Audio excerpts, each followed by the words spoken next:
les motifs sont déjà mis à votre disposition, mais nous demandons seulement que cette remise soit à 2 semaines. Pourquoi nous demandons à 2 semaines? Parce que de l'autre côté, nous avons encore un grand dossier dont notre cliente est victime et ça va encore nous demander beaucoup de travail. Raison pour laquelle nous demandons par devant votre tribunal de nous accorder une remise à 2 semaines pour préparer la défense de notre cliente parce qu'il s'agit des faits tellement graves, nous avons dit. Merci beaucoup, Monsieur le Président. C'est comment avec ce qui a été dit. La défense est un droit constitutionnellement garanti autrement. Et pour assurer la défense de notre cliente, Mme Mbeni, ici présente devant moi, comme l'a dit le confrère, parce que nous avons un dossier de l'autre côté comme partie civile, victime, et de ce côté-là, et ici nous sommes partie préfecture. Et il y a d'autres pièces qui pourront aussi être utilisées dans les cadres de l'exercice de sa défense qui doivent être versées à temps réel devant votre tribunal pour permettre à ce que nous puissions assurer sa défense. Voilà pourquoi nous avons la possibilité, on a le droit à 2 semaines pour nous permettre, et de l'autre côté, et ici nous avons laissez l'autre côté mettre un. Monsieur le Président, à ce qui concerne les 2 policiers qui comparaissent, il s'agit de Mololikum César et Kachamangongo, Monsieur le Président. Monsieur le Président, la remise, c'est un droit, mais nous n'avons pas compris les motifs. Pourquoi, Monsieur le Président?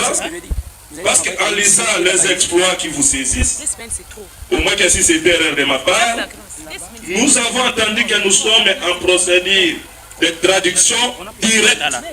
Mais lorsqu'on vous demande, Monsieur le Président, que pour complisser les dossiers du ministère public, je me pose des questions, est-ce qu'il s'agit de cette acte-là de traduction directe? Parce que, Monsieur le Président, en ce qui concerne les fonctionnaires de l'État, leur emploi est en voie de se disparaître. Vu la célérité qui caractérise, je pense que si on peut quand même commencer, parce que nous sommes en face de plusieurs privations, Monsieur le Président, on peut commencer parce que nous sommes en procédure de traduction directe. Donc, dans mon entendement, c'est comme si, et le ministère public, et le tribunal, et nous de la défense, nous allons découvrir cette traduction directe à cette audience, Monsieur le Président, pour permettre à ces 2 policiers, Monsieur le Président, dont dans quelques minutes on va démontrer leur innocence. Et Monsieur le Président, si après avoir instruit et aux 3 privations, Monsieur le Président, la tribunal va avoir envisagé une remise, Monsieur le Président, pour nous permettre à la date de remise venir plaider. J'ai dit, je vous remercie. Merci. Merci pour la parole, Monsieur le Président, honorable membre de la composition. Lorsque le Conseil dit que et le ministère public, donc il emballe le ministère public dans ses dires ou ses déclarations, le ministère public, il est en train de s'isoler. Il sort de ces carcans-là, là où on l'emballe. Les juridictions de militaires sont saisies.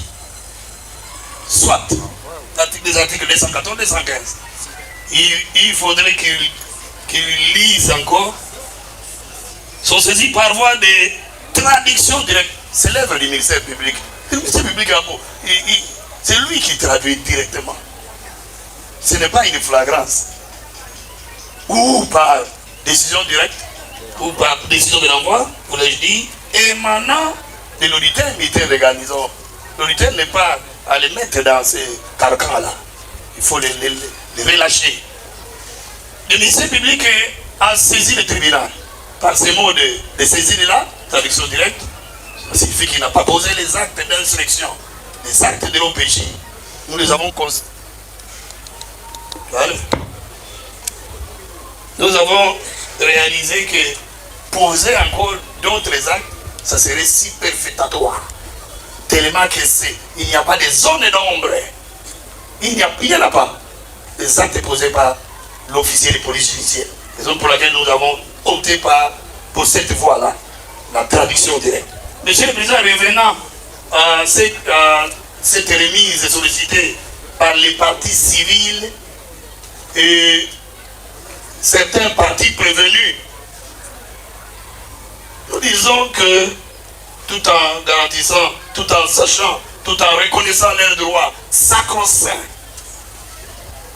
les droits les plus sacro-saints de la défense, pour un combat loyal, Monsieur le Président, afin de rencontrer l'un l'autre, nous pensons qu'ils peuvent lire ces dossiers le week-end et le lundi déjà. Nous pouvons en découdre parce que la justice militaire est caractérisée par la célérité, l'exemplarité.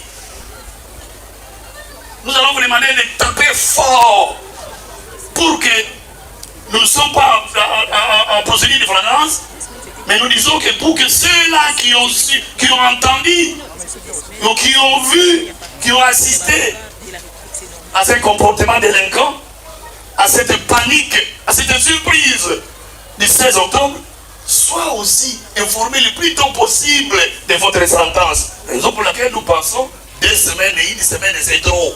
Nous sommes prêts pour ce lundi déjà. Nous avons dit.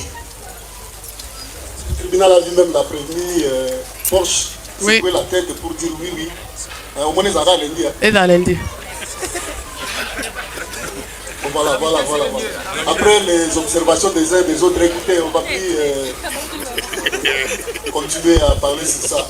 Après observation des partis, l'avis du ministère public, le tribunal va devoir suspendre l'instruction de la présente affaire et la renvoie contradictoirement à mardi. Hein? On vous laisse aujourd'hui, demain le greffe sera ouvert parce que c'est un dossier côté de 1 à 64 pièces pour 5 prévenus. Donc chacun a peut-être 2 ou 3 feuilles. Donc nous renvoyons à mardi. Hein? Dans ce même lieu, à 9h et 9h30 nous commençons. Vous êtes, quand nous voyons là, ce sont des collectifs. Hein? Celui qui n'est pas là, d'autres le peuvent pedir et nous allons poursuivre. L'audience est suspendue et va reprendre le mardi. Ça sera quelle date, monsieur le greffier? Ça parle le calendrier avec nous, toujours à l'emploi. Hein? Mardi 28 octobre 2025 à 9h30, nous commençons. Voilà, il y a le temps inscrit à l'extrait de votre séjour, l'audience est suspendue et reprendra le mardi. Terminal,